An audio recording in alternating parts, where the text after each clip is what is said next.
houses, we walk down and flush them out. Welcome to the Hearts of Men podcast, a journey into the depths of men's hearts where courage meets vulnerability and wisdom embraces integrity. In a world that often measures a man by his outer achievements, this podcast dares to explore what truly defines a man of character. We unpack the challenges and triumphs that shape men's lives, bringing to light stories of resilience, compassion, and unshakable faith.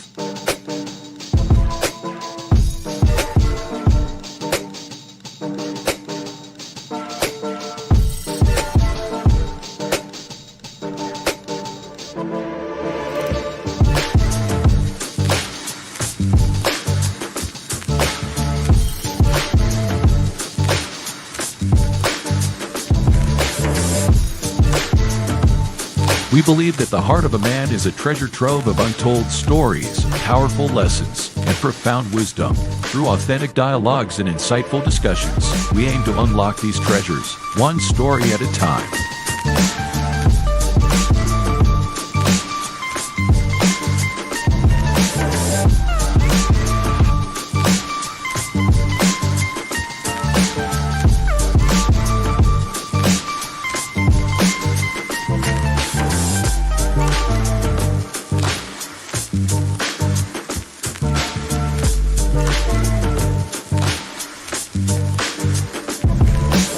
So, whether you're seeking guidance, inspiration, or simply a moment of reflection, you're in the right place.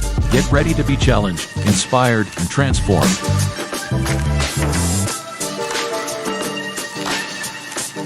And now, to guide you through this journey of discovery, please welcome your host, a visionary leader and a true catalyst for change, Dwayne Dwyer, but we affectionately know him as the Mindset Coach.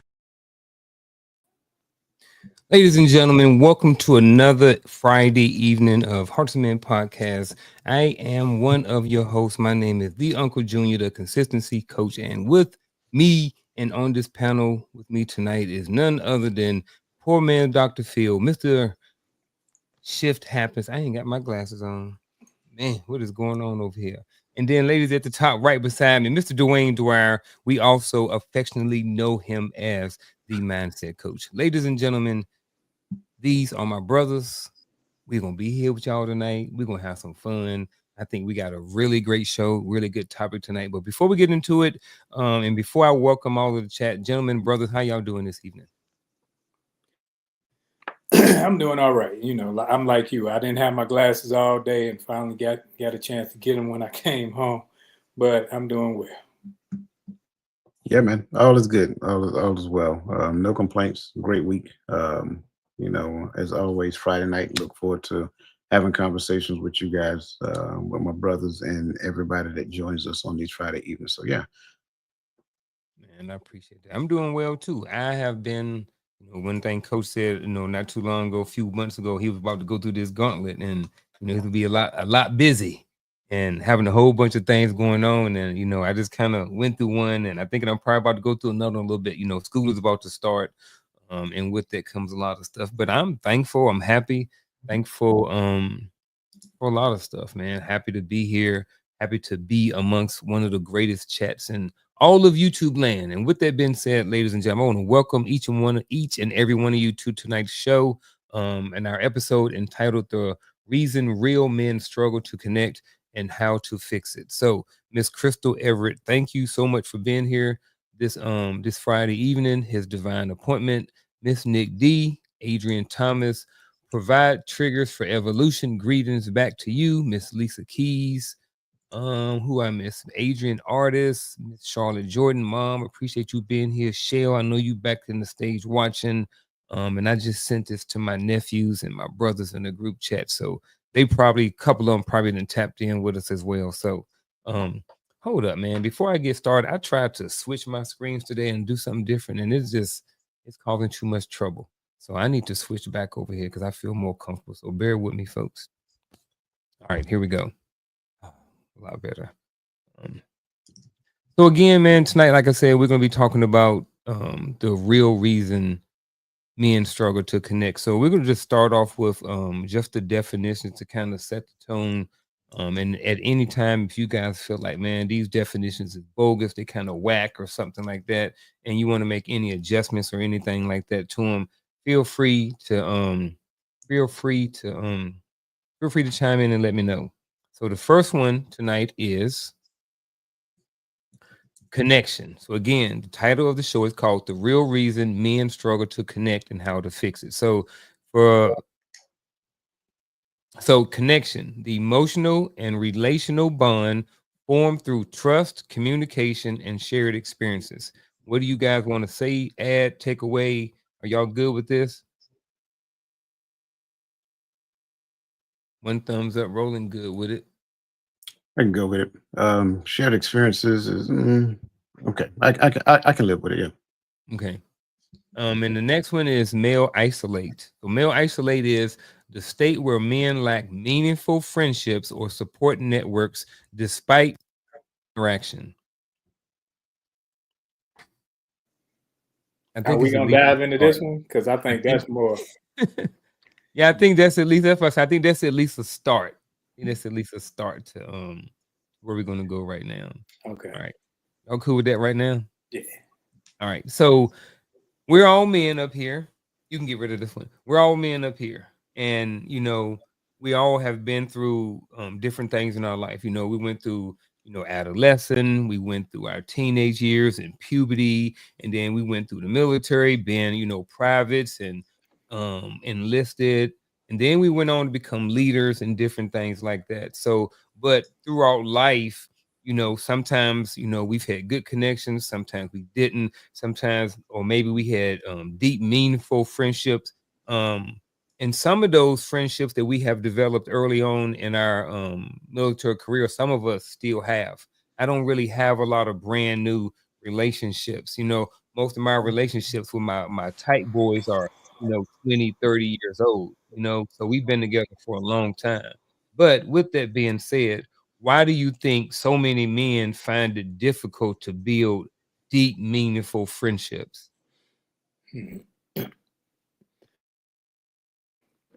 Now, first of all, this is automatically assuming that it is difficult to build deep, meaningful friendships. If you want to switch it up, make adjustments to this question, and you don't necessarily have to agree with this narrative. I'm definitely open to a different perspective on this question. I think I'll switch it up a little bit because I don't think Mhm. that men aren't. I think people expect for me, like, you don't find men talking about that's my BFF, that's my bestie, and this, that, and the other.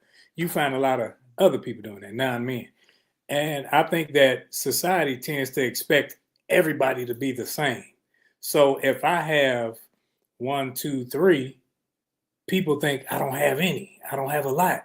I'm supposed to have this and I'm supposed to have that. So I don't think it's that necessarily that men don't know how to build. I think that they take value in the ones that they do build with, and it may just be twos and fews instead of a bunch of people that just hanging around. Yeah, I like that. yeah, twos and shoes.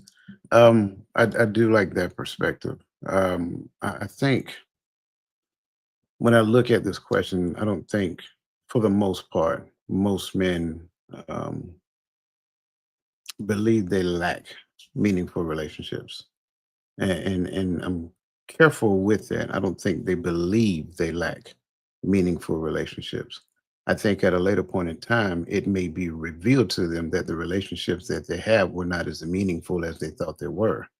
And so I think when it comes down to interaction, relationships, things of that nature, I think wherever a person is in that space, in that relationship, they believe that relationship is as good as it gets.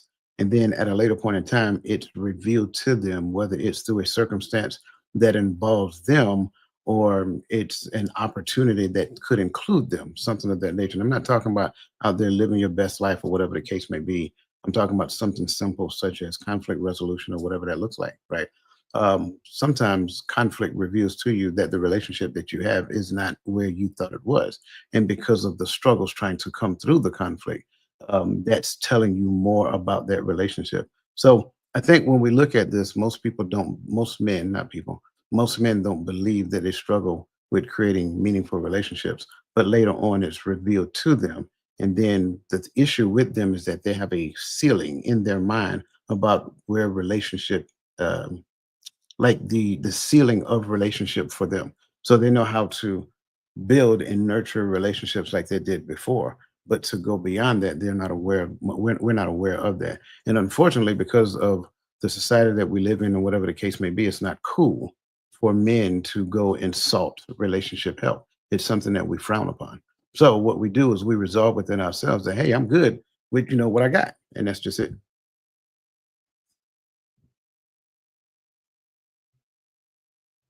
It was interesting. I see this question. I see it both ways. As I'm looking out right now, um, I started a group chat a couple of months ago. You know, I haven't been gaming for a long time. And then I figured out, at some point, I don't know, for but whatever reason, gaming was is a way of connecting in my family amongst the men. My brother and I used to game. I remember us playing Madden 88, a long time ago. I remember us playing, um, what was that game? Like a track and field game on Sega. He got two sons, they game. I got three sons, all my sons game. I got nephews, they all game. You know what I'm saying? And today I was at work and my phone kept pinging. So what I did, I started a group chat and we're all in it. And my phone kept pinging and pinging and pinging. But so I cut notification off. I did something so I couldn't hear it anymore. And then I looked up and there was 51 messages in this group chat from my sons to my brother to all of these guys, all of these men have been coming together. So I definitely see all of this, and I don't even know where I stand on this question is I don't know if I believe that it is difficult for them to build. But I also definitely side and understand what coach says, how certain things and certain relationships may not be revealed to us until a later time. But I got it's the youngest in there is in that group chat is my brother's son, Washay. Yeah, that's his real name, Washay. And then I'm the oldest one, and I'm 49. So we got from 20 years old, I think Washay's 21 to 50, all in this group chat, different, and we're all communicate. My son's in the military, my brothers in Virginia, we're all in different states and stuff like this, and we're all coming together. And I'm hoping that at some point those relationships get deeper and those bonds get stronger and stuff like that. I'm hoping that, and I know they're not friends and they're family, but I think sometimes you can be both, especially when you're talking about your cousins and different stuff like that. So I do think that sometimes it can be difficult to build, but I don't think it's necessarily all men or maybe not even the majority. So um I don't know if I added too much to it other than just telling the story, but I'll move on to the next question if you guys don't have anything else to add to this. All right. All right. So as we move on, how has society's definition of masculinity shaped men's ability or inability to connect with others?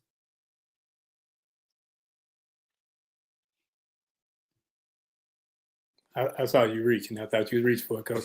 Yeah, I was. I had my board was acting up here. Um, so this kind of goes. I think it's provide triggers and evolution, and I'm sorry, triggers for evolution, and his divine appointment kind of mentioned that just a little bit. Um, I think for the most part, when you look at what the cultural norm, the cultural definition of what masculinity looks like, the definition of what manhood looks like, that's given to a young boy, the environment in which he grew up in, and had the ability to see it. I think a lot of times what ends up happening is that they adopt that version of what masculinity looks like to them. In a lot of those spaces, you did not necessarily see emotions being expressed, deep conversations that reveal the inner parts of a person, being able to go to counseling and have that be a thing that is not only a need in our culture, but is also welcomed in our culture. Those things weren't necessarily made available. So what ended up happening is that most men, they adopt this notion of what masculinity looks like, and then that's just it.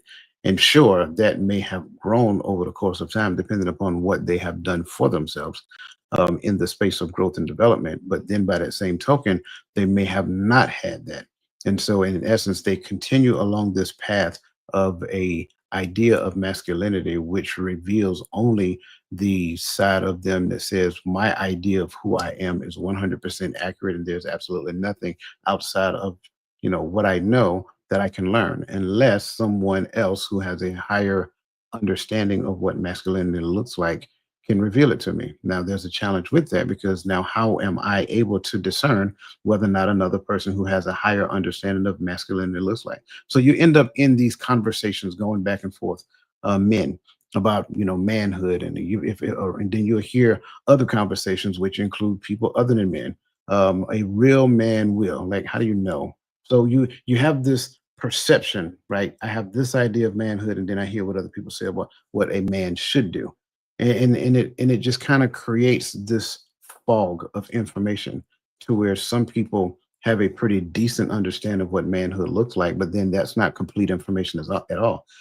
So now you're growing in understanding what that looks like. Again, going back to provide triggers for evolution, what he said previously is like, do we really know who we are? And I agree with that 100%. Like, I think there's a big chasm, if you will, when it comes down to a person's development and growth along the path of having a good idea of their personal, like, your identity, like, who am I?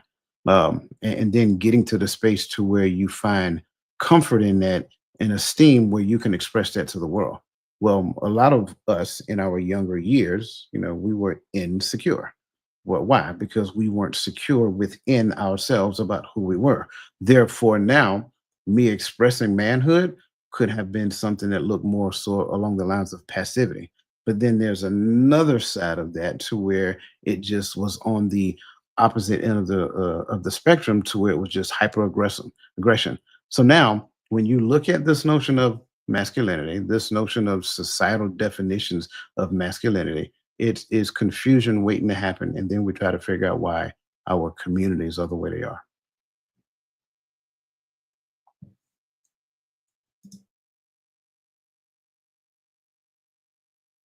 Hey, you're muted, bro.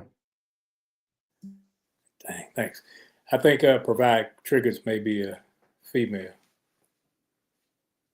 She said, I think, as a woman. Yeah, so what we're gonna do, we're gonna jump to this question, then we'll get back to ours, if that's okay. So our men, first of all, thank you for your provide triggers for evolution. Thank you for your question, and everybody else who has been responsive and asking questions in this chat. Really appreciate the engagement. And while you're at, go ahead and hit that like button and share this and share this with somebody else. So are men given cultural spaces for the development of self from an emotional standpoint? What do you guys think? No, they're given an idea of who they should be by somebody 9 times out of 10 who aren't what they are or who they should become. And when we're talking in this realm, when we're talking masculinity, I think some people think that masculinity, as Coach was saying, is that rah-rah person, that always hype person, that you have to be this, beat your chest.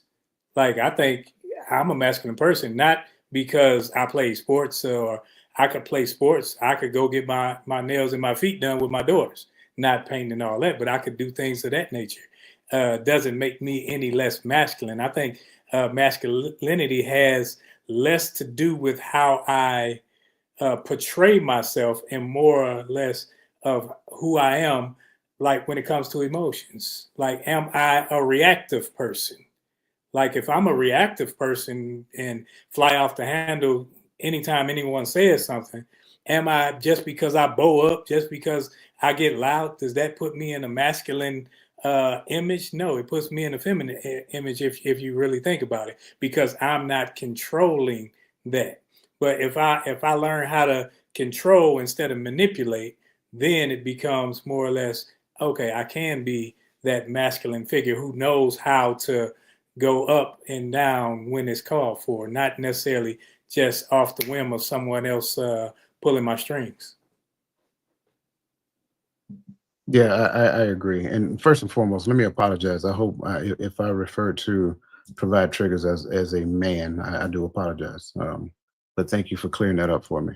To this question, though, I love this question because when I look at cultural spaces for development, it should be a space of learning, right? But it's not a space of learning. It's a space of dictating, mandating, directing, expecting all of these other things. And so what ends up happening, if, again, going back to what I just said previously, my perspective of manhood is provide and protect. Why? Because that's all you've ever told. So at the end of the day, if provision isn't the primary focus and protection isn't the primary focus, like, do I have the opportunity to sit down and exhale and be a little disappointed and frustrated because I didn't achieve the goal that I wanted to achieve for this family? Who in the household will actually nurture that if that's allowed? Have you ever seen that grown up? I haven't. Right. So that's kind of like what I'm saying. So if you've never seen it growing up, then it kind of creates in your mind this expectation to not expect it. I like to tell these little stories about, you hear things growing up, these little nurture rhymes and things of that nature. You know, girls are sugar and spice and everything nice, and guys and boys are frogs and snails and puppy dog tails and things of that nature. So that kind of sets a precedence of your understanding of what boys are to be. Girls are given a space to kind of express themselves to such a degree. Boys, get up, stop crying, brush it off. It'll be all right. It's okay. So now that kind of sets the narrative. So now you want me to be expressive in my young 20s at the end of the day when I've never gotten to the point to understanding what that looks like. Can you handle if I express myself honestly? Or is your perception of me expressing myself kind of watered down? Like I shouldn't be emotional when it comes down to certain things. Sure, it hurts a man's heart when it comes down to certain things that actually happen within the family dynamics. But at the end of the day, those certain things, which I'm going to intentionally not name here, is that your perception of what should have happened if this did not work out the way you see it to work out. Well, did we have any consideration of what that does to him on the backside? So to that question about it was, and I'm mixing my words up. There we go. Cultural spaces for development? Absolutely not. So I heard everything that y'all said, and I'm 100% in agreement with all of that. Now, as you guys were talking, I was also thinking about more of this. So, do you think that in order for men to kind of learn how to become not necessarily more emotional, but more in control of their emotions and not necessarily afraid to express emotion, do you think that they have to be shown to them, or like to where they have to be in a place where someone kind of says, you know what, it's okay, young man, it's okay to express yourself, it's okay to do certain things, or you know what I mean? Like, do you think that that kind of has to happen, to have to be shown, or they have to be in the space for that to happen in order for men to kind of start expressing themselves in those ways? Because as you mentioned, growing up, sit down, be quiet, toughen it up, put some salt on it, put some butter on it, get back out there, drink out the water hose and keep playing. That's how it was. So do you think that we have to be shown that, or in the space where someone said it's okay, in order for us to kind of get it? The best form of teaching is modeling. So for young boys growing up, they should be able to see that. They should be able to see daddy handling his business, but they should also be able to see daddy as a human as well, right? That speaks to the holistic aspects of man, right? It's not that man is without emotion, but in the midst of modeling that, that little boy should also see his father regulate those emotions as well. He can express them, just don't become overly expressive when it comes down to. He's not led by his emotions. His emotions does not become the decision maker of his life. He expresses certain things to a certain degree, and he regulates as well. That's the thing that little boys need to be able to see, right? Because the other side of it, if you don't see it, once you get to the point of expressing it, now you become overly expressive of it. And so that becomes problematic. So to your question, modeling is the best form of teaching. I wholeheartedly agree, because I think with everything, when we're talking about raising children and relationships, it's all about cultivation. And if you aren't cultivating, what are you doing? You just existing. Where, like, I was at my grandson's football game last night, and there was this two little girls, and they had to be around 6, 5, and 6 or whatever. And the way they were reacting, you could tell they saw it modeled somewhere. And the parents or whomever was in charge of them, I'm looking like, man, they just rolling their necks and talking and back and forth to adults, not to each other, to adults. Where I'm thinking like, that's sad, because if they're this age going sporadic like this, what happens when they're teenagers? What happens when a person of authority tries to say something to them? And when we were talking about the boys don't cry. And then now we just flip the whole thing. Oh, boys cry, yada. Yes, boys cry. Males and females cry. But I think that it has to be cultivated to say, hey, we don't cry about everything. And if you cry, this is how you get over it. You have to show, like, even parents argue. Parents have arguments. People have arguments. So when you don't show them how to get past it, when you don't show them how to come to a resolve, that's where you have people of today, and they doing the cancel culture.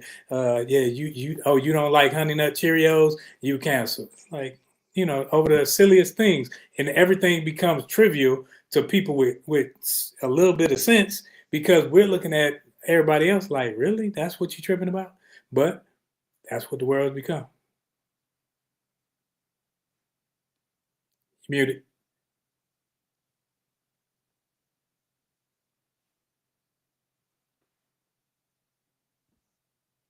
You hear me? Okay. Yeah, I've said that. I don't even know. It don't even matter what I said anyway. Sandon, thanks, Sandon. Thanks for being here. I saw you pop up in the chat, and I appreciate your comment as well. That's one of my homeboys right there. Hey, hit me up if you wanna work out in the morning. Text me. I saw another one. Can y'all hear me? Yeah, I don't know, man. I just saw him in the chat. I don't know why. But anyway, I'm gonna move on. So Lisa Keys had a question in there, and she said, "How can you learn unless you are taught, or is it exampled?" I'm not sure if that was a question. I mean, I know it's a question mark, but I think that was a statement. I'm not sure. More rhetorical. Okay. I'll move on. All right. So the next one is I got a personal question. This is for the chat. This is for the audience and the panel. So, what's one relationship or friendship in your life that saved you or changed you for the better, besides the creator? And this is for the audience and the panel. Now, I will start now, and I will say it like this: it doesn't. That word "changed" is a lot right there, right? Because I don't think necessarily that someone can change you, but I do think that you can be in situation to where you can grow and you can become a better version of yourself. So I'm going to start with this. My relationship or friendship that changed my life for the better has been the one with all of you guys. Now, whether that was Elevated Dialogue, Coach's Corner, or Empower Perspective podcast. When I started this journey and got in front of this microphone about 3 years ago, I didn't know who Roland was, and I didn't know what a coach was. You know what I'm saying? And now here we are, Friday night, August the 22nd, 2022. 2025. I'm years off. I saw the twos over there. I got the bifocals on, so I was on the wrong part of the glasses. So, but what I'm saying, like, here we are over here, we laughing and we joking and we having a good time. We talking about some good stuff. One of my homeboys, Sandon, is in here. You know, it's a lot of ladies in here and a lot of other people in here engaging with us here tonight. And this has changed my life way for the better. Like I've had some really deep conversations. I've had some heart-to-heart conversations. I've had a lot of great interactions with you brothers and stuff over the last few years. So I know like we're on the topic of struggling to connect and different things like that with men. But over the last few years, I've had nothing but great connections, through social media. I didn't know Coach. I met Coach through a mutual friend. And I know some of y'all may have heard this before, but maybe everybody haven't heard this. I didn't know who Roland was. I didn't know who Gaddy was. I didn't know who Nick D was or Lisa Keys was or all the other people in the chat. But over the years, I've learned to grow a great what's the word? Grow really fond of a lot of these people and enjoy coming on here and looking forward to, well, what's Lisa Keys gonna say tonight in the chat? You know what I mean? You know what I mean? So like I look forward to coming here on Friday nights and stuff like that. And you know what I mean? And Coach always talked about, the relationship is the most important person. And for me and for all you gentlemen, this has been a great relationship. You know what I mean? Like I've been enjoying all of this. You know what I mean? So one relationship or friendship in my life that changed me for the better has been this one with you gentlemen and all the men that I've met on these podcast streets and YouTube and TikTok and Instagram and all of this stuff over the last couple of years. So that's mine. I'd have to say a newfound relationship with my mother as well as my children, because my mother, because of what the demons that she dealt with when I was growing up and the things that I held against her when I did grow and it was time to have a conversation, she actually had the conversation and we actually talked and she actually listened and I listened, and that helped, I guess, take some of the burden that I was holding in and holding against her, take that away so that I could actually now take that relationship, turn it around and go to my children. And because of some of the things that happened with us, I went to them and apologized and had conversations with them to where our relationship actually flourished now. It wasn't just okay because nobody's holding this, nobody's holding that. And it helped me see that it's okay as a man to apologize when you make a mistake. Don't just buffalo your way through it. And if you're gonna say you're trying to make it right, you got to make it right. Ain't no okay. Oh, I'm trying. I'm working on it. No, just do it, like Nike says. So I think with those two relationships, for me, allowed me to see me in a better light, where I was hurt on this end, and then where I hurt people on that end, and it was where I could make changes and corrections within. So first and foremost, Garfield, I appreciate you saying that. I want to make sure I address that. I don't want it to go without being acknowledged. And likewise, I would definitely say I definitely value the fact that we had that mutual friend that connected us, and then we've just kind of, skyrocketed from that point on. So definitely a valued relationship. But I do want to include another one. And a few of you may know this person. I interviewed this person when I first started podcasting. And if you were at the conference on Saturday, you heard me talk about him a little bit as well. And that is Sean Perry. Sean Perry was very influential. He showed up at a very pivotal time.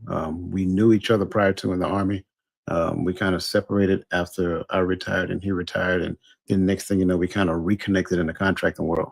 And when we reconnected in the contracting world, we had this conversation. And it was just him just like testing the waters because we kind of thought alike.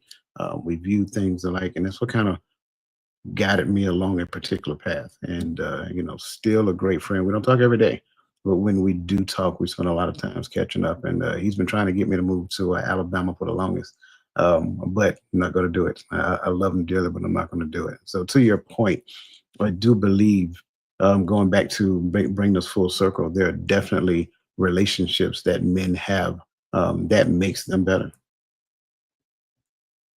I definitely agree with that, man. I appreciate all y'all, because I did ask for something personal. So I appreciate everybody up here who shared, their personal stories and stuff like this. Yeah, I definitely shout out to my mom, Charlotte Jordan, about Sister Vaughn. Sister Vaughn was she was a rock. Her and her husband, Brother Vaughn. So I used to reach out to them too. Yeah, definitely. In what ways do fatherhood or marriage impact how men maintain friendships? I'll start with this one. Man, I remember early on, I was married a long time ago. It was a lot more challenging, right? Because I got married at 20, right? So I was in the military. So I still was wanting to hang out, still was wanting to be in the streets a little bit, still wanting to hang out in the barracks. And you know how it was after sergeant's time training on Thursday, we want to go hang out and go to the bar and the clubs and all. So those are things I wanted to do.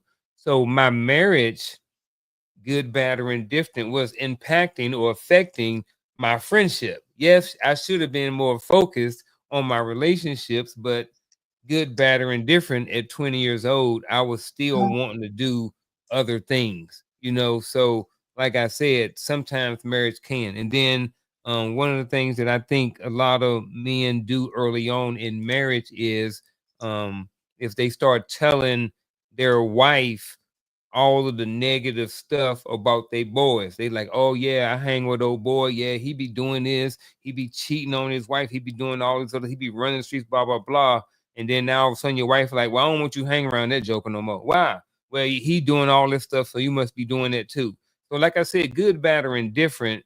Sometimes, depending on what your focus is in your life at that time, your marriage can impact your relationships. Now, at the same time, I could have also had friends like I have now, to where it doesn't affect my friendships, because my friends understand that there's a line. Even up here, coach will tell you, hey, he always tell me, hey, brother, I'm respectful of your time. When we have to do shows and stuff like that, he like, I'm very respectful. He always let me know because he understands that I'm married and I got other things going on. So younger, it affected it in a negative way because my focus was, even though I was married, it was focused still on my relationships with my friend.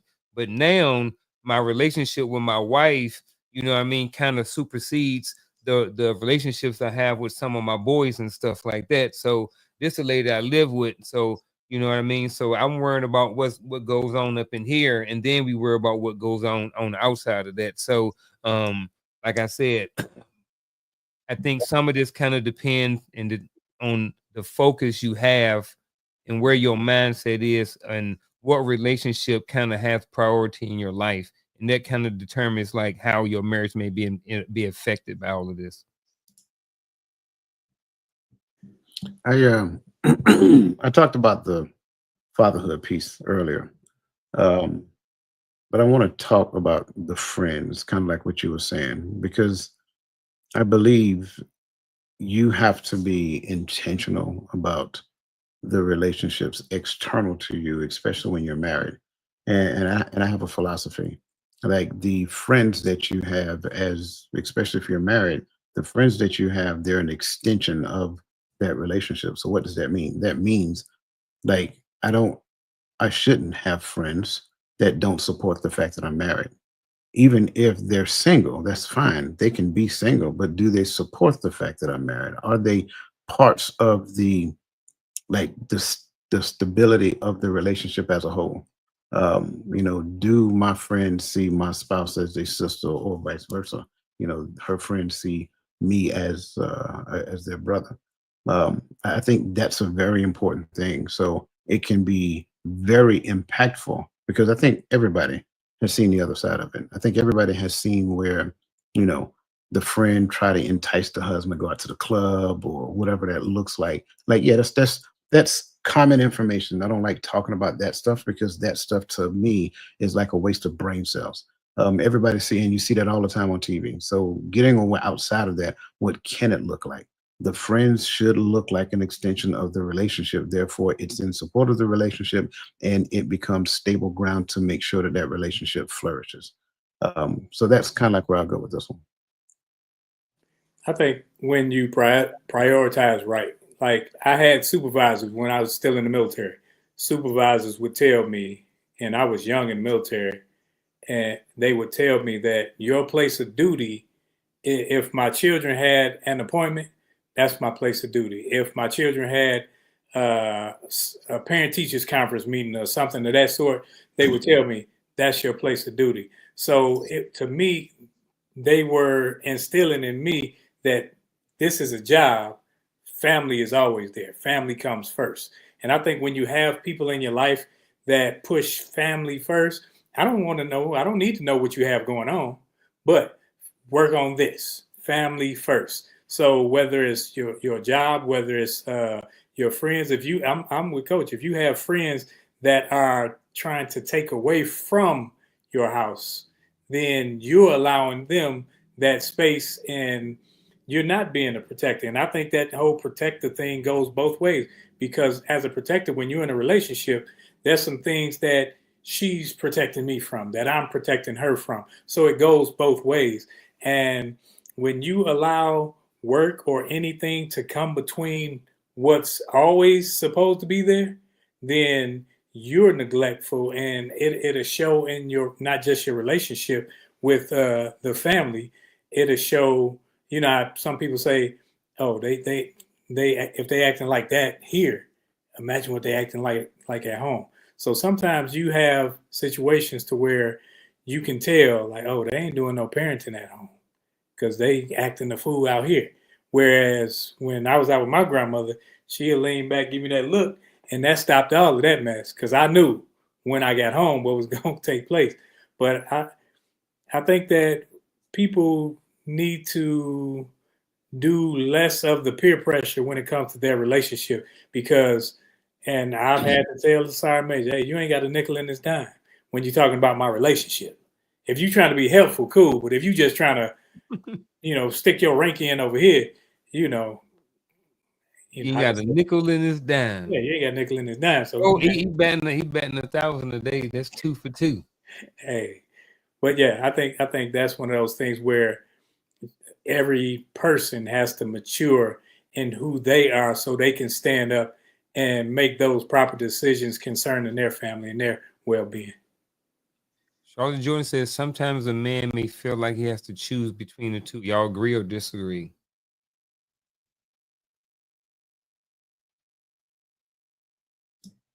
Like I said, the only reason he feel the way he needs, the only reason he feel like he needs to choose between the two is because he have friends that do not align with his relationship and they don't support it. That's like if you and Shell if y'all good and I'm sitting up there like, come on, man, me, Coach and Gaddy, we going to Columbia, man. Let's go. Like, what? Like, no, you ain't got to choose. You going home there, you sleeping at home. So you can come out with us. But at the end of the day, we're leading you away from your first ministry. Yeah, them Army, them kitchen pass. That's when I first learned about the kitchen pass. However, I'm not saying that it's a bad thing for him to choose to go to Columbia, right? That part too. I think sometimes, and I'm doing this intentionally, because I think sometimes we confuse quality time with quantity of time, right? There's nothing wrong with her having girlfriends and girls going to hang out. There's nothing wrong with men having homeboys and them hanging out. We don't say boyfriends around here. With men having homeboys and hanging out with them, there's nothing wrong with it, right? Because at the end of the day, I know the quality of friends that they actually have, right? If we get out of that, and I'm gonna say this for the sake of conversation, if we get out of that immature mindset that if they're not with me, then what are they doing? Then I don't necessarily feel that I need to be around you 24/7. But when I am around you, I appreciate the time that we are together and we make the most of that time. It's a big difference. Yep. I don't even think you should marry somebody that you have to worry about what they doing when you ain't around them. And that's an insecurity. So Mm-hmm. that's not And anything that other person putting on you. That's something you already have. And that's you need to do the work on that. If I can't trust you unless I see you, I don't need to be with you. Because if you're gonna do something, you're gonna do it whether I'm there or not. it don't take long. Nah. How can men learn to open up emotionally without feeling less than or weak? I ain't opening up that can. I'll jump out there in the street first. How can men learn to open up emotionally without feeling less than or weak? Well, it's some work. It's some foundational work that must be done first, right? I think first and foremost, you need to understand you opening up emotionally does not necessarily require another person to do something. That's one of the biggest misconceptions about emotion. Just because I feel a particular type of way, that does not mean that you are mandated to do something because I feel this way. Understand that you sharing how you feel is just you expressing something to a person. Now, if it's because of something they did, that's totally different. They did something to you and you're expressing it now because, like you said, the relationship is the most important person in the relationship, right? Because of that, me sharing this with you now, it's up to you to figure out what you need to do in response to what I'm sharing with you. Maybe I might just have the wrong perspective of what you did. That could be a thing. And the emotions that I feel were self induced.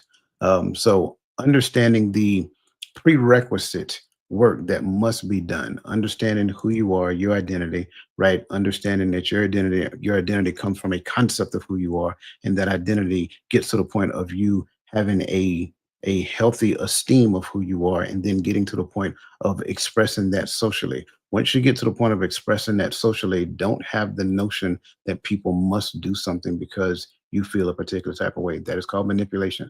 So all of that foundational work must be done to get to the point of expressing, right? And the notion of men expressing themselves being weak is a fallacy. So that's another part that you have to understand as well. Just because you express how you feel does not necessarily mean that you're weak. Actually, that's a form of strength. So all of that stuff, and again, this is part of renewing your mind. And you guys know, for you guys who know, renewing is more so of like refurbishing. It's almost like rehabilitating, right? You got to gut all of that stuff out, and then you can put the new stuff in. But if you don't take the walls off the house, interior of the house, you may not necessarily expose what's behind the wall. Therefore, you might be putting new stuff, new walls up, and then don't even realize that you need to do some more remediation first. You muted, bro. I'm agreeing with everything Coach just said because I think that when we look at how men are, we always, focus on the men aspect, and I think sometimes men will take on society's image and not want to do the work because, as Coach was saying, I may look weak, I look soft, but when you can find support groups, therapy, and that's going to not just call you out, but help you out because we like to joke. And if it's just us and we're in a conversation, and I may say something that's heartfelt to me, the way you respond it's not going to hurt me because I know that at the end of the day, there's a love there that says, I want to see him get beyond this and get better. So even if you joke, it's like, I know they just joking and it's not something that I'm going to hear again outside of this setting. But I think we need to get to the point to where we know ourselves because I think that's the majority of the problem that men don't know who they are. They know who they are as a husband, know who they are as a father, know who they are on their job. But when it comes to them, dang, what do I like to do? Man, or who am I? When I look in the mirror, do I see this perfect being that other people may see, or do I see this flawed being that other people may see? Now I want to know the real me. So and I need some people to know the real me so that when I'm going through and I come to them, they aren't going to sugarcoat anything. They're going to give me the real deal, and they're going to talk to me. And it's just, as Coach was saying, he's, that refurbishing, or like my heart. I always say I got a refurbished heart. Sometimes you got to get rid of the mess. When you get rid of the mess, you can see what you're working with, and then you can build what it needs to be and not what other people see it as. I liked everything, and I rock with everything that you guys says. If I want to add a little bit to that, and that's just that I think trust plays a part in it too. And this goes back to working on yourself and knowing more about who you are and becoming a better version of yourself, and knowing who you can and can't trust with certain information. You don't tell everybody everything. And I think that's one of the things that a lot of young men do, even me early on in life, being Peter Paul, telling off, saying too much. You don't need to always overshare. And I don't know. I just think, because I think sometimes when you overshare, sometimes that stuff comes back on you. So I think as we get younger and we start growing up and maturing, we start to learn who we can and who we can't trust with certain information. There's certain information I can trust Coach and Roland with that I might can't trust, Vic or Antoine with, or whoever, you know what I mean? So there are just certain people who may be qualified to handle or to accept certain information that I'm sharing, and others may not be qualified for certain information. So I think, in addition to what you guys saying and learning more about yourself, we also have to learn who we can and who we can't trust with certain information. Charlotte Jordan threw a question out there. She said, is there such thing as a man being too emotional? Sure. There's a such thing with women being too emotional as well, right? Mm-hmm. But you also have to qualify, or should I say, quantify too emotional. That is a matter of perspective, right? So now, when we look at stuff as in too emotional, what do we mean? And I'm not necessarily saying that that's a bad question. What I am saying is that what might be too emotional for one person may not necessarily be too emotional for the other. But I don't believe that men should be quote unquote too emotional. I think they have to learn how to regulate their emotions so that their emotions aren't the decision maker for their lives.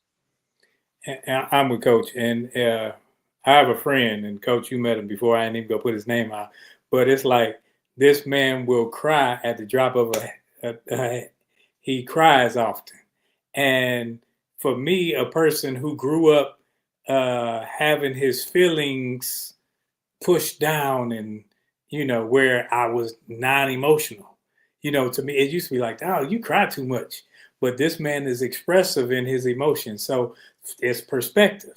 So then when I learned, like, man, he not just crying because, he ain't just crying, oh, I stubbed my toe.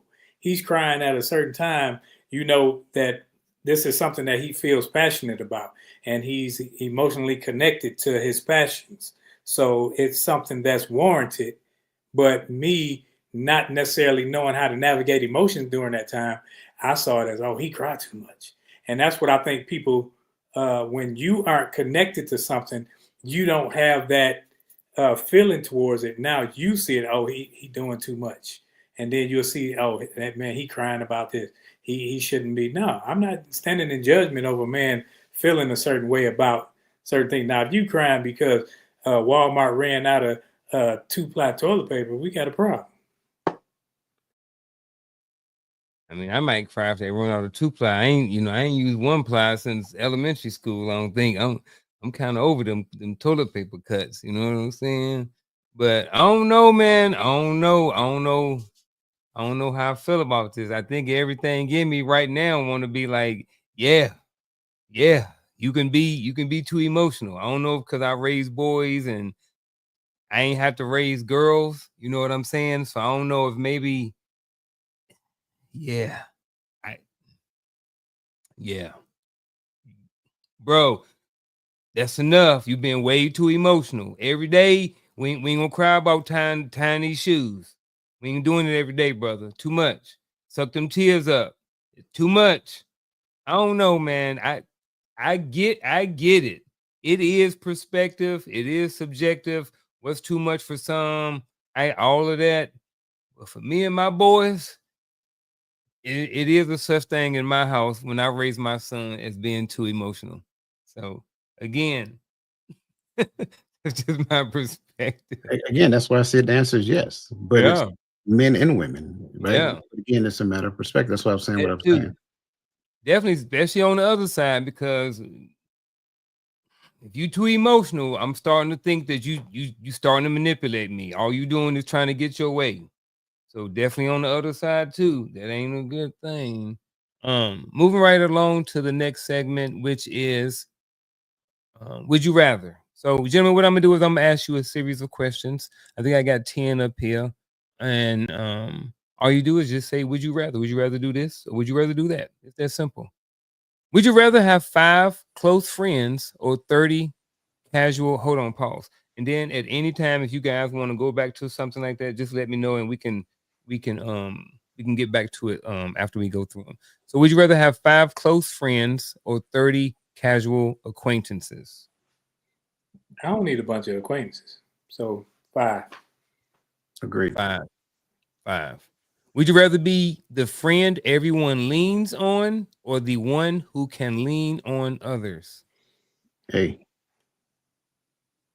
Yeah. It's just something about let them lean on me. All right.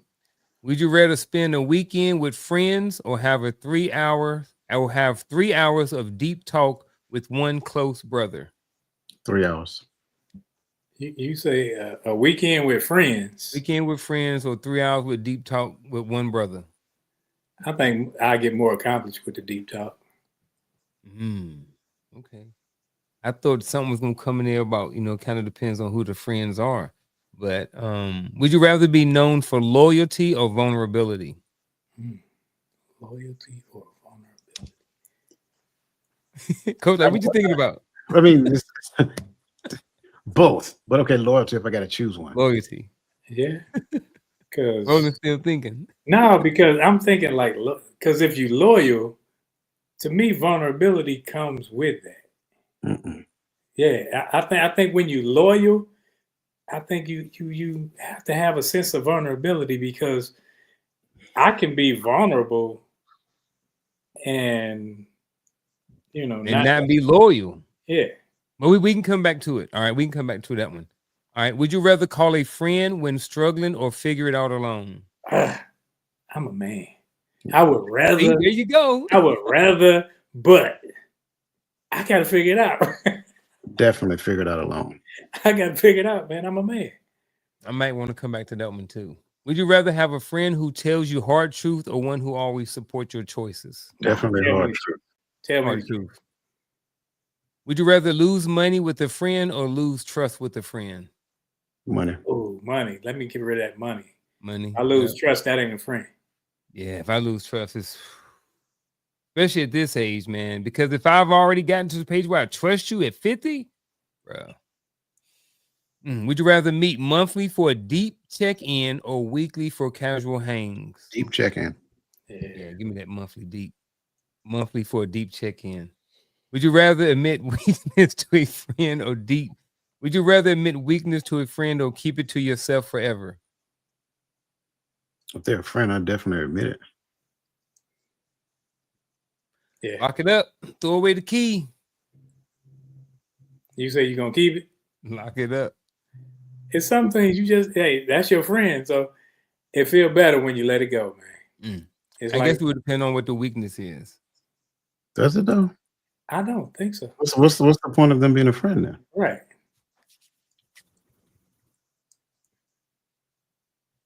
If you were, how can I keep this super PG? If you were horrible in that area, would you tell your best friend? I ain't Would got just no- come you? I have no issues with talking with a friend of mine about stuff like that, but we don't talk Okay. like stuff like that. Like, I mean, that's not something that we would talk about. You know what I'm saying? Yeah. So yeah, but I mean, I think that's the arena where, and this isn't a shot at you by all means. I'm taking Yeah. But I think that's the area where we got to get over, right? That's that machismo, Mm. that pride, that thing. You know what I'm saying? Like friends are friends for a particular reason. We can have conversations with them that we can't have with regular people. And not saying that regular people are bad. They have their positions in your life. But at the end of the day, regular people, like the people you encounter with at work and things of that nature, those are the people that make you value the friendships that you actually have. So I can't have and I tie the whole loyalty thing into this. Like, people are loyal to their job, but you're not vulnerable at work. So that's kind of like my point. This is the culmination of the vulnerability question, right? This is me being vulnerable with my friend, because now what I'm sharing with them is how much I value this particular friendship.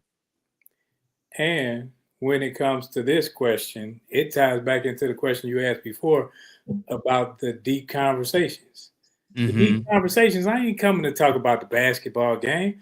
I'm coming to talk about something I'm going through. Something like that. Yeah. Yeah, the deep stuff. So yeah, now it becomes one of them things where it's therapeutic for me to have this. I can shoot the crap with somebody all day, but when we talk, hey, I need to talk. Like, if I call Coach, say, hey man, I need to talk, he gonna sense in my energy that this is a serious conversation. Yep. I'm with you on that. Would you rather be respected or loved in your friendships? I don't care about no love, for real. I mean, I care about it, but I think they go hand in hand. So I think people look at respect differently, and people, if you do this and if you do that, they kind of tie you into something, instead of, when I say, if I'm respecting you, I'm showing you love. Because I think a lot of people, well, he ain't tell me. You can respect your job and not love it. I don't care about the job. The job, I can give nothing. We're not talking about job. We talking about relationship. That's why I'm just trying to make a correlation, trying to separate them, try to separate the love from the friendship, so we could, you know what I mean? Yeah, because when you put somebody in a friend pile, it's automatic. That ain't like, really. I tell people, like, man, after this long, you family. I know we friends and all, but you family. I got it. I disagree with nothing that brother just said. I'm in total compliance. Yeah, absolutely. I get it. But if I had to choose one, I'd take the respect over the love. If I had to, if you pulled my hand, if you pulled my leg, if I had to choose. I don't know. It is would you rather. All right, so which one do we want to go? I'm laughing at you. Ain't got no job, Tommy. I got a job somewhere. You got a job, you doing something. Some of this joker right here. That's why none of that stuff don't affect him. He's like, man, I ain't joking talking about. I ain't worked in 30 years. It ain't a bad thing. What was another one I think we want to get, but we kind of circle back around to the loyalty and the vulnerability one. So I'll leave that one.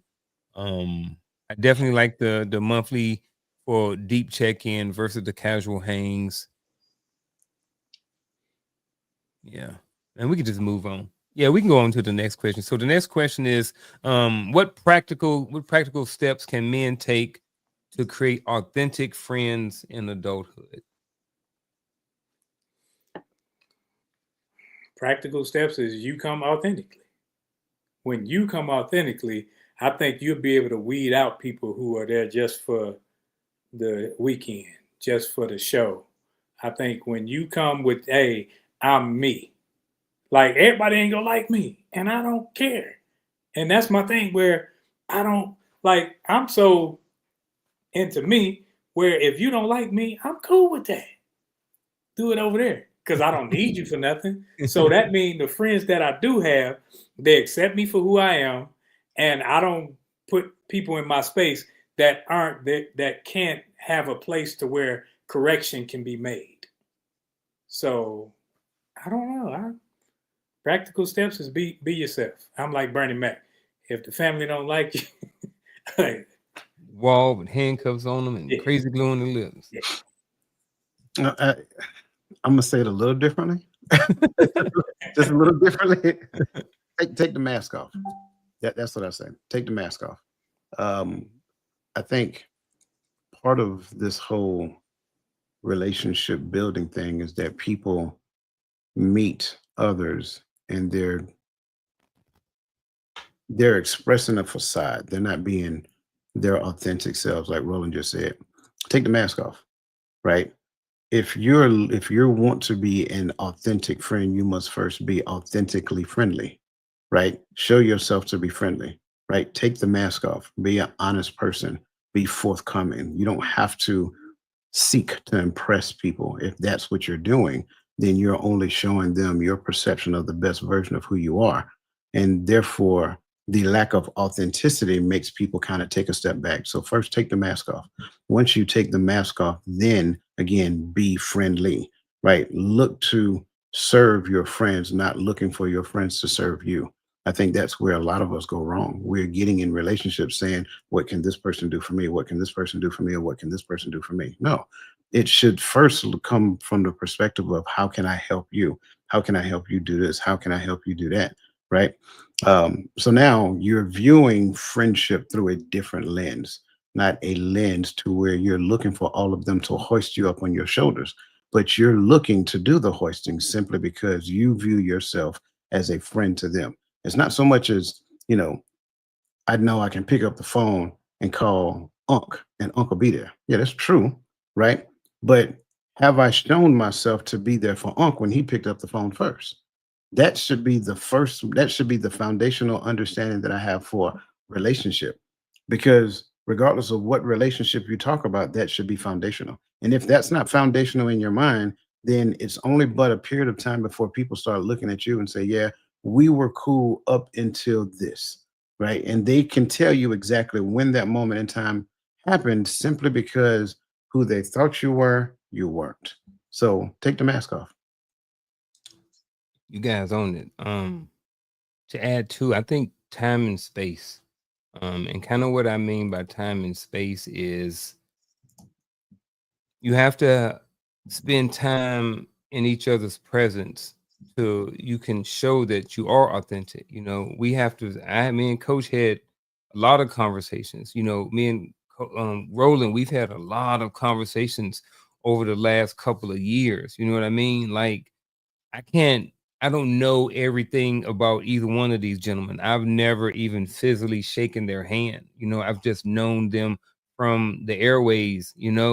But I've learned a lot more about them, and I've seen certain mannerisms, you know what I mean? And I think, just some of those things like that is that, you have to have time and space in the relationship in order for it to grow as well. Like, you can have all of those things, but like we was talking about, like in the Would You Rather, that once a month check in, that 3 hour deep conversation, like those things, those time and that space in each other's presence. And I think those are a couple of things that are very valuable to friendships and stuff like that, and creating those authentic relationships with your friends and stuff, especially as adults.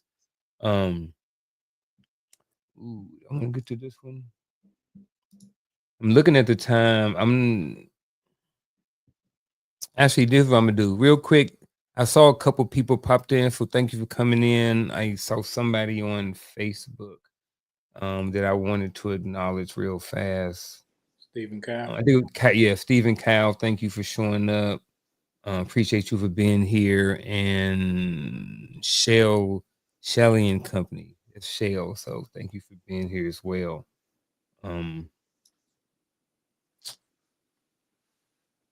All right, so I'm gonna move on. Instead of this, I'm gonna go to one of this. I'm gonna go to the first scenario. So a man has friends at the gym.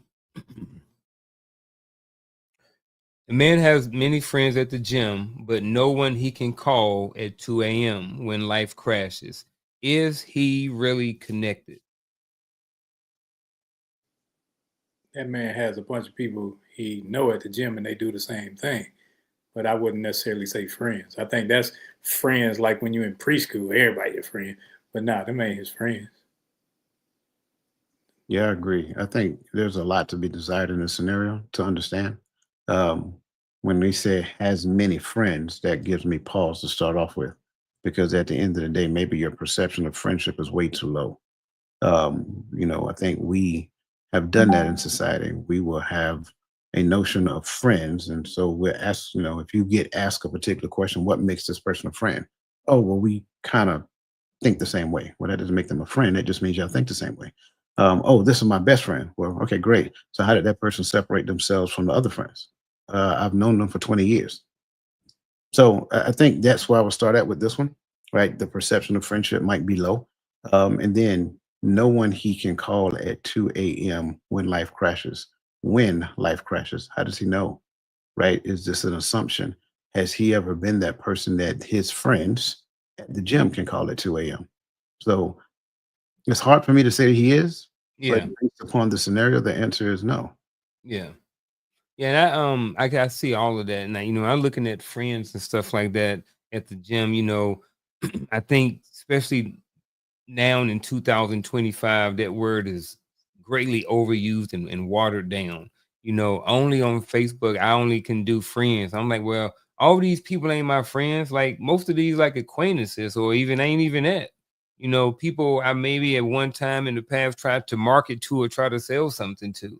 So they're not really my friends. In elementary school when I was there, these kids just got through an argument. It was like, y'all tell your friend this. I'm like, they just got through fighting. They ain't friends. Why y'all keep saying these guys, everybody friends? Everybody ain't friends. So I definitely can respect, everything that you guys said, because that word is definitely watered down. And when you're talking about friends, like, I don't know.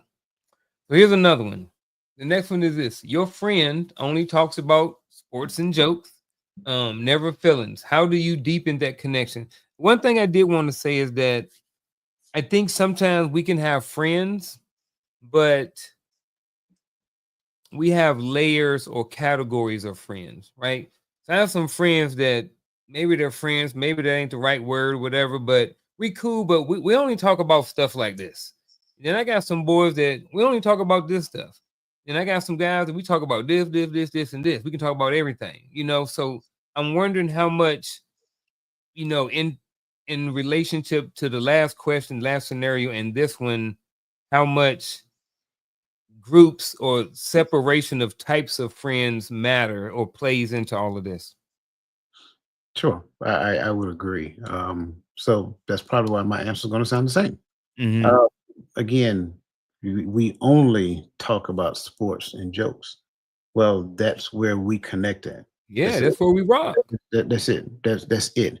But again, never feelings. Well, again, have you tried expressing your feelings to them? Have you tried having deeper conversation with those friends that you only sport and joke with?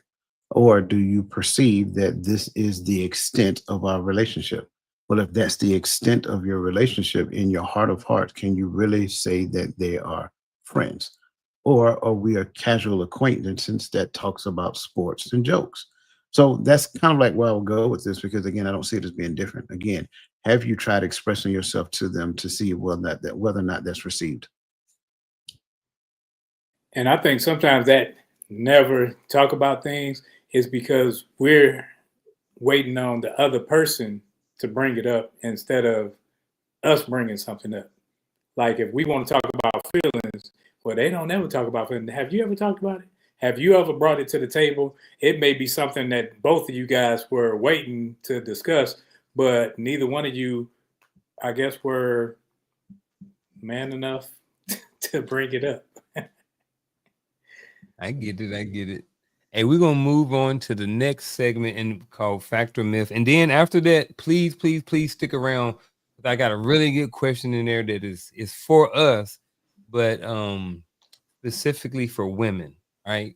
So hang around in there because after this segment, that question is going to be in there. So I want you guys to stick around so you guys can see it. All right. Fact or myth? Fact or myth? Men are naturally less emotional than women. I would say it's a myth. Mm-hmm. Um, Even though some people will say, well, I've seen more emotional women and more, because that's your perception of emotions. Mm. Men express emotions. It just does not look the same as what you're accustomed to it being expressed. So definitely a myth. Myth, because Yeah, I know people both sides, that's myth. I think it's myth, and I think it's definitely exactly what you said, Coach. It's perception, and then how men express their emotions. Um, because we were like, like we'll get into it, like, you good? Yep, you good? All right, we done. Like that's it. Like we've expressed ourselves. We've kind of apologized, and what's understood don't necessarily need to be explained. So we can say stuff, and we have certain bro codes and language that we can share and understand each other. So I'm definitely in agreement with that. Most men over 30 have at least 3 close friends. Facts or myth? I don't know most men over 30, but Yeah, I don't either.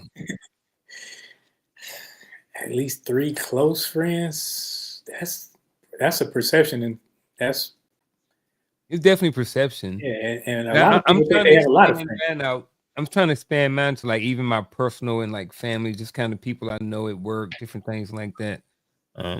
And I've talked to. I kind of think that I don't know if a lot of dudes have 3 close friends. It may be more my perception, but that's kind of where I'm at. This See, I kind of think. goes. Go I'm ahead. sorry. No, this kind of goes back to what I said in the beginning. Most people don't necessarily. I think most men, from their perspective, they do have deep relationships until Mhm. it's revealed to them later. So, to your question, I would say yes, that is a fact to them because they believe they have 3 close friends, and then Mm. later on, this revealed to them some things that they did not understand about friendship, and then they start questioning the relationships that they have. Vulnerability always makes men appear weak. I think vulnerability exposes a weakness. So I think, but when you formulate that sentence and say makes men look weak, to who? And Yeah. if I'm a man, so if I'm worried about how you see me, like I think that's a weakness in itself right there. Myth. Yep. I'm on the myth train. Myth. Male friendships decline after marriage. No. Yeah. I think that's a myth. Well, it depends on the person and it depends on the level of friendship. That's one of them nuanced questions because if you got a Mhm. real friend, come on. If you got somebody that's looking for you to still be the same person you were when you were 21, Mhm. I mean, you got This goes back to supporting the ones that support the relationship. yeah. Yep. Social media helps men feel more connected. Oh my God. My bad. Did I say that out loud? Yep. Man, I got what is it? I'm what 6,000 something friend followers that I don't even know, don't even associate with. But So where you yeah, at every Friday though? right. That's what You've I'm been there saying. every So, Friday for the last 2 years on social media. but I think that social media, we not even go consider this social media. This is a Okay. platform. I think when we say social media, we talk about Facebook, Instagram, all those things. This is something where we come to connect. That's something people just come to throw something out there and put that mask on, as Coach said. I agree. Okay. I agree. I don't think social media as a whole. I think you have to be intentional about what you're doing on social media. Mm. Yeah, I definitely agree with that. Last one, fact or myth? Loneliness increases men's health risks as much as smoking. We ain't even add that. Loneliness increases men's health risks. Fact or myth? Okay. You went there. It is actually a scientific fact. Mm-hmm.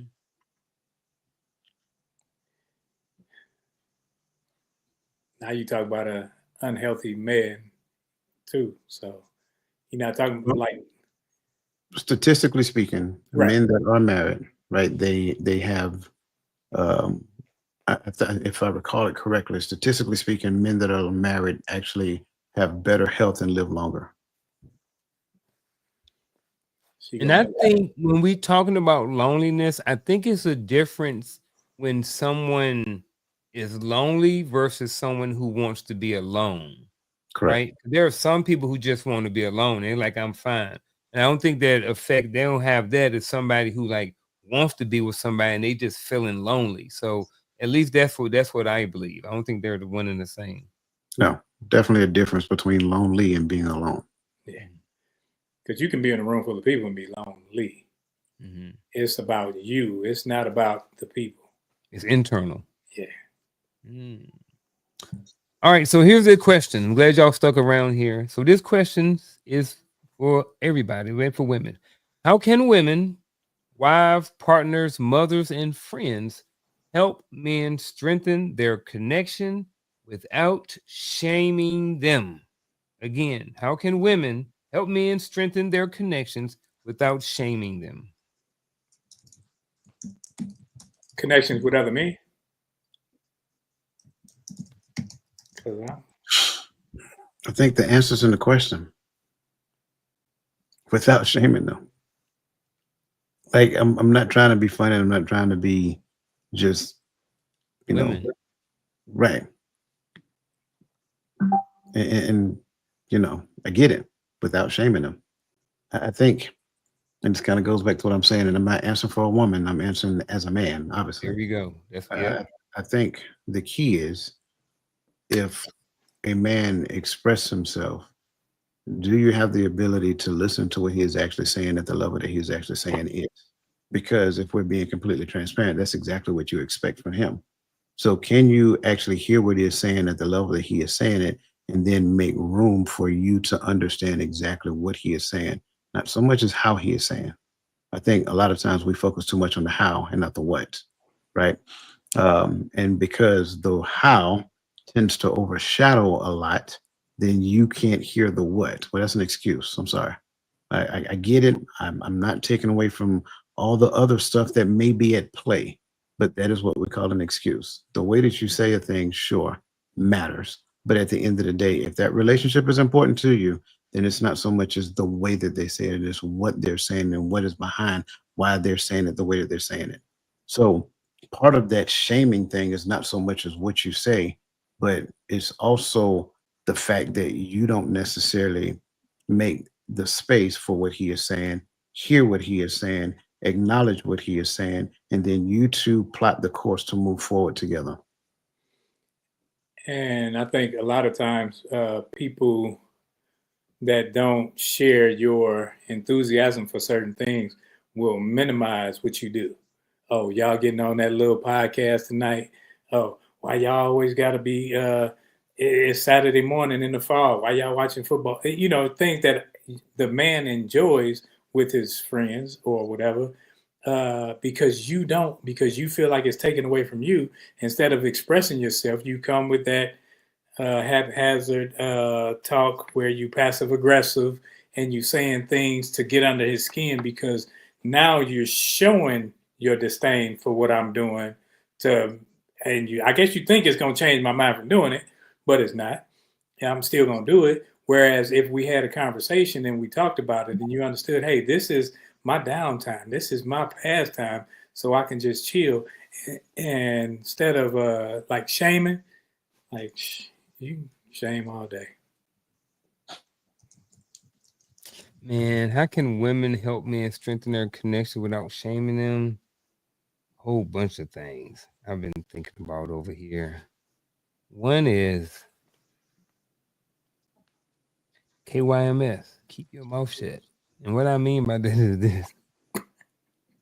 If we're talking, let me finish saying what I got to say. Don't interrupt. You know what I mean? That's one of the biggest things right there is just interruption. You know, we talk about people who are waiting to respond, you know, the whole time you're talking, they just like they ready to come back with a quick response and they're not listening. You know what I mean? So sometimes just be there. Just don't say nothing. Just practice listening. Practice turning on all your listening skills. You know what I mean? When we were talking about connections and connecting, and in order to connect, I think you have to have communication. You know, so how you communicate is going to directly affect your connection you have with that person. So if our communication is jacked up, and I said that, and I'm being funny, but it's serious and being serious at the same time. You know what I'm saying? But I think that learning how to become a better communicator can greatly improve your overall relationship and how you connect with that man. You know, if he's as just say he's working and he's trying to become a better version of himself, then that's what you have to do better too. If you're always getting very emotional behind everything that's being said and it's distracting and keeping away from you guys moving towards a solution when you have an issue, or then I think then that's a sign that, hey, look, I need to work on me. There's something in here that needs to be addressed so that I can have a better and a deeper connection with my husband, my partner, my son, or whoever that may be, according to the question. So that's kind of where kind of my thoughts on that. We got one more question, and then we're gonna jump into our final thoughts. So what's one practice that you've used in your own life to keep connection strong, even during busy or hard times? I think for me, one practice is just check-ins, right? Just checking on people, seeing how they're doing, whether it's text message, phone call, whatever that looks like. I try to, whenever I have a thought about a person, I try to reach out to that person almost instantly. Sometimes that's not ideal because sometimes I might be at work. Sometimes they might be at work. Or if you're like Tommy here, Tommy ain't got no job, so I ain't got to worry about stuff like that. But other than that, just check in, see how they're doing. Not necessarily wanting anything, just checking to see what's going on.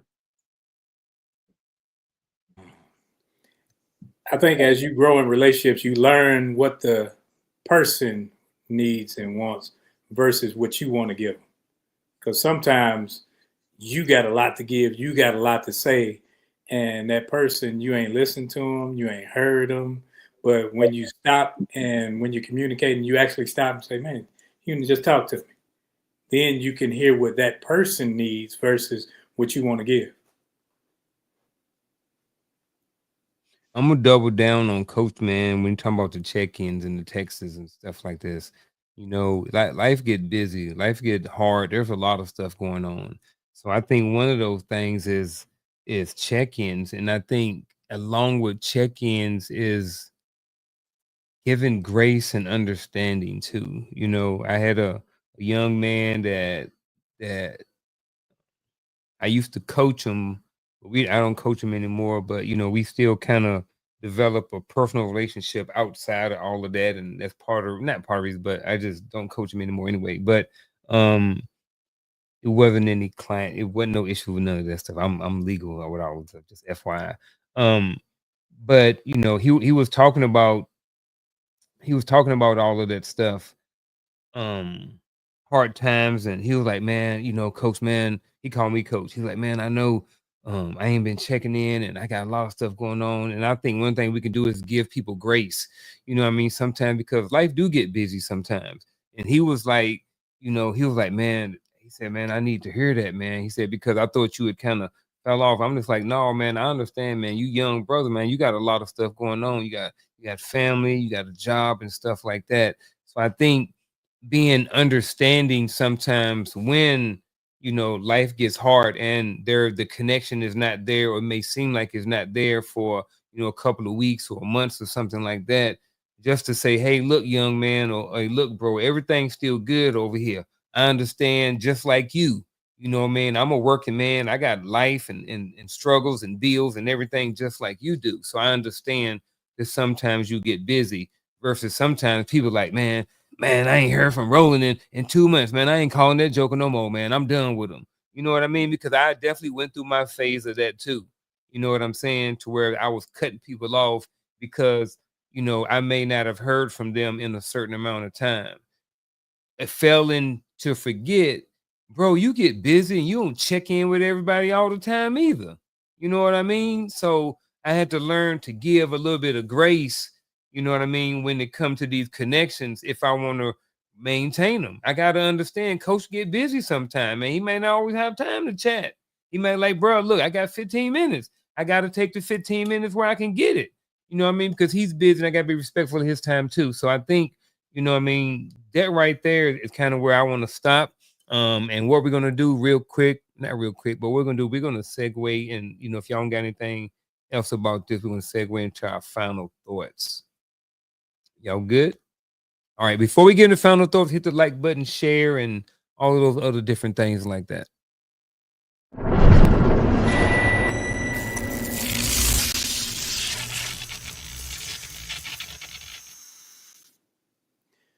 The real reason men struggle to connect and how to fix it.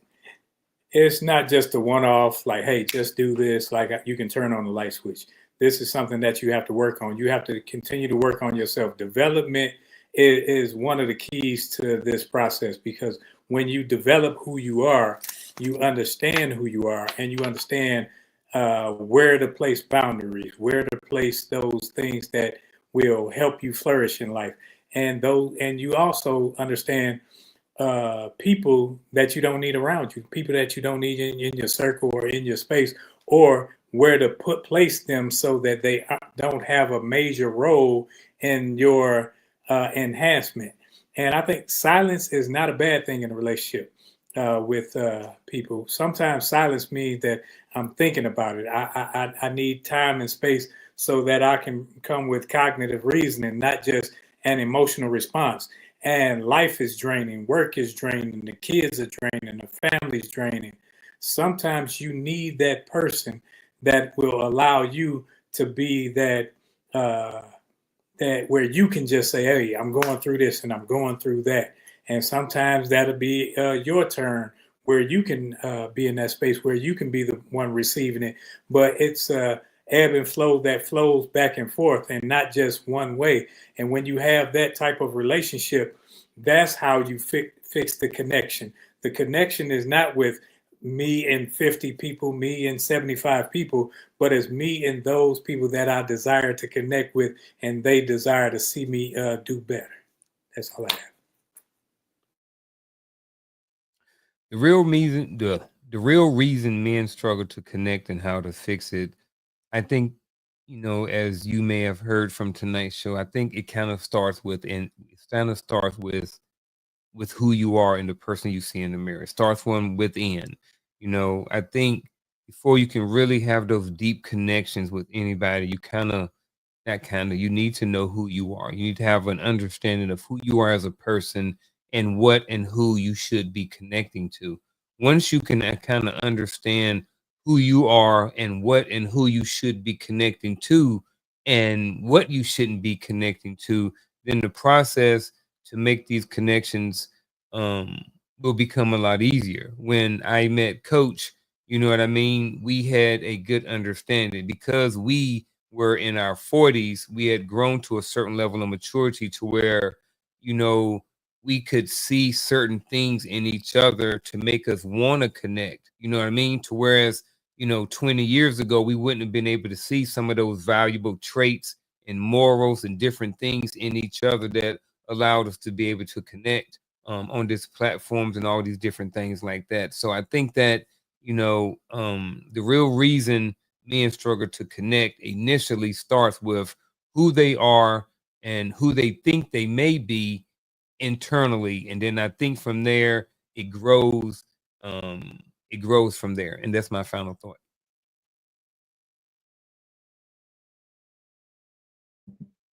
I greatly appreciate this conversation, and I love where Garfield left off just now, um, because I'll start off with a quote from George Bernard Shaw, and he said, "The greatest problem in communication is the illusion that it has taken place."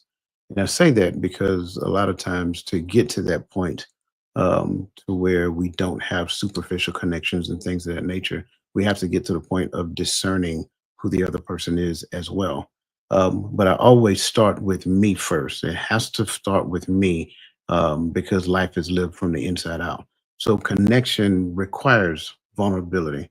I think when we don't become vulnerable, we're missing a golden opportunity for true bonds to exist when we allow ourselves to be open and authentic. Society has given us this kind of uh, superficial mandate of connection, which kind of um, makes it okay for us to like isolate ourselves from people and things of that nature. And I think we'll do well to start breaking those stereotypes. So begin making small steps in the right direction. Be intentional about relationship. Again, get away from the superficial notion of relationship. Get away from the idea of just existing in a space and calling it a relationship. Be more intentional. And last but not least, the thing that I would say is that it's never too late, regardless of whatever type of relationship you find yourself in right now. It is never too late to start doing those things, those check-ins that you heard us talk about a few seconds ago. It's never too late to start, picking up the phone and say, hey, I just want to call and check on you, see how you're doing today. I don't want anything in particular. And that's my final thought. Man, I appreciate that. And all of you guys and I appreciate everything, every question, every comment, every letter and word that was typed in the chat.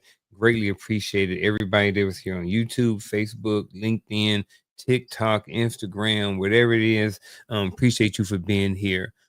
Tomorrow morning, 10:30 a.m., Hearts of Women podcast. Come back right here. Want to see you here. Tomorrow morning, 10:30 a.m. The discussion is entitled Mother and Daughters Walking in Wisdom and Grace. Again, Mother and Daughters Walking in Wisdom and Grace. Shoot, I might invite some people to that. I ain't going to say that name, but Charlotte, you got everybody in mind you want to invite to this conversation? Tuesday afternoon, 7 p.m. Eastern Standard Time, Coach's Corner. Another episode will be over there. What am I missing? Y'all got what's going on Sunday? Anything Sunday? Bible study at 10, starting at 9:30, really. From 9:30 to 11:30, and then TikTok Live starts at 11:30. I think it's on this young man here for TikTok Live. So yeah. All right, there y'all got it, folks. Y'all know where to be. Again, man, I appreciate all you gentlemen. I appreciate y'all being. I appreciate being able to have the conversation specifically with YouTube brothers. So, with that being said, we will see y'all again here tomorrow. I'm not tomorrow. Next Friday, 8 o'clock p.m. Eastern Standard Time. Who's in the hot seat next week? Gaddy is okay. I gotta look at Yeah, I don't know. Either way, come back here too. We'll see y'all next Friday night. And with that being said, we are outie.